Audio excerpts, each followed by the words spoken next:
Ozone is a very discriminating oxidant. It prefers compounds that have these unsaturated carbon bonds, these carbon double bonds. The hydroxyl radical is not discriminating. It reacts with everything. So ozone reacts with something to make the hydroxyl radical, and the hydroxyl radical goes wild.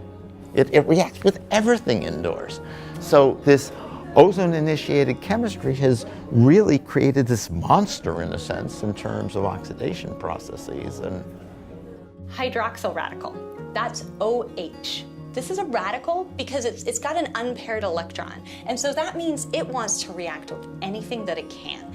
But its favorite thing to react with is anything that has a little hydrogen. So OH will come in and it will attack organic molecules, and it will steal a hydrogen from them and make water, which is an incredibly stable molecule. And so now you have water, but you have left that organic molecule without a hydrogen. So it's unhappy now. That molecule is unhappy, and it has to go and meet an oxygen molecule, so an O2 molecule. You start making peroxy radicals, and they start continuing a chemical change, and those organic molecules are going to just start adding to the surfaces of organic aerosols. So those hydroxyl radicals, they can also not just steal a hydrogen, they can go and they can just flat on attack an organic molecule. If it's got a double bond, they're just going to go in there and add to it. And now you have an alcohol. That might sound like a good thing, but you've got an alcohol that's got a radical on it.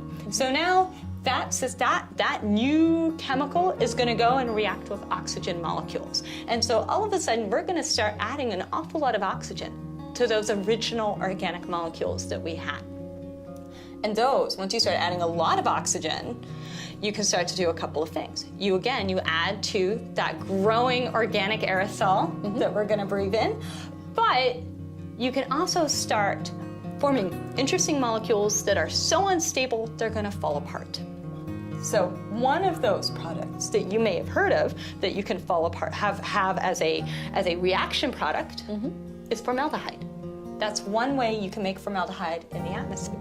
But you also make a whole suite of other molecules that have carbons and oxygens, and that was all initiated by that OH radical coming in.